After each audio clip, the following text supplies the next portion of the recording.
Okay guys, what we're going to do today is I'm going to show you how to make a bait needle. For those of you that don't know what a bait needle is, let me explain it to you. I know when you go fishing, you go out there and you may lose a lot of bait and you get frustrated. So let me show you what a bait needle actually does. Here's a grape. Now that's not the easiest thing to go through. So here's the finished product on what we're going to be working on today. Okay, so here you go. Now if it goes through this, that's pretty good. Okay, now here's what the bait needle does. Not sure if you can pick it up, but here's the end of a snelled hook. Okay, and what's going to happen is you're going to pull that back through. Okay, again, if it can go through a grape, just think what it can go, just how much. So here you go. Now can you see the hook? Now look at that. Fish are going to have a hard time pulling that off. And what you would do with this end, you would put that on a snap swivel. So every time you wanted to change, you would just change it here and then use your bait needle. Now let me show you real quickly how to make one of these. I know nobody likes long videos. So what you're going to need, you're going to need a hanger. Just go in and steal one of your wife's hangers, okay? You're going to need a pair of wire cutters and just clip it off.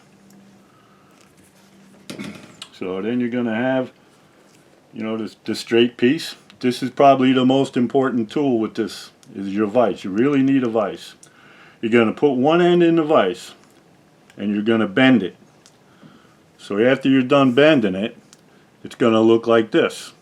Now this is where a lot of guys make the mistake. They go ahead and start making the needle with that. Not good. You would have never went through the grape like that. So what you want to do is you want to take that end. Again, I'm showing you in slots so as to speed the video up. You're going to take that end. You're going to put it on your vise or whatever you have, and you're going to hammer it. You're going to hammer it to where it becomes almost like an edge. You see the difference? You can even file that down if you want to make it even sharper. Get yourself a little file and file it down, especially on the return end.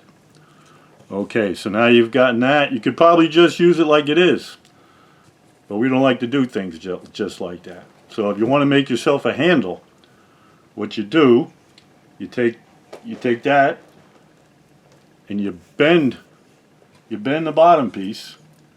You bend the bottom piece over. Now you can make it any length you want. Now a lot of guys just like to tape this up and that would be fine. Okay, you'd have yourself a bait needle. What I like to do, go get yourself a piece of wood. Okay, measure it to where you want. Cut that piece of wood.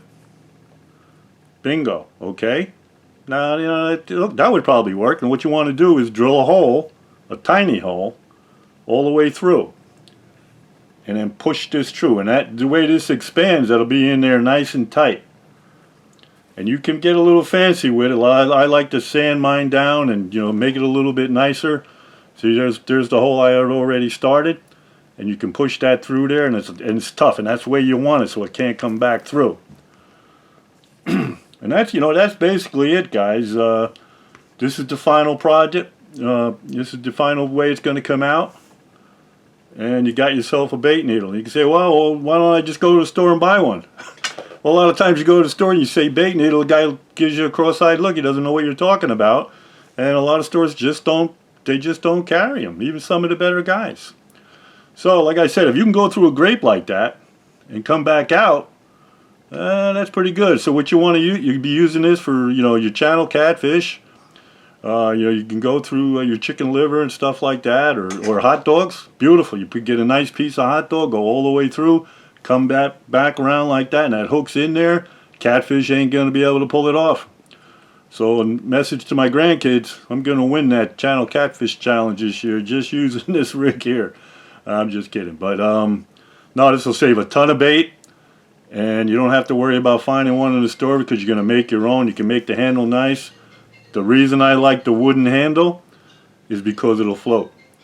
Okay guys, thanks for watching.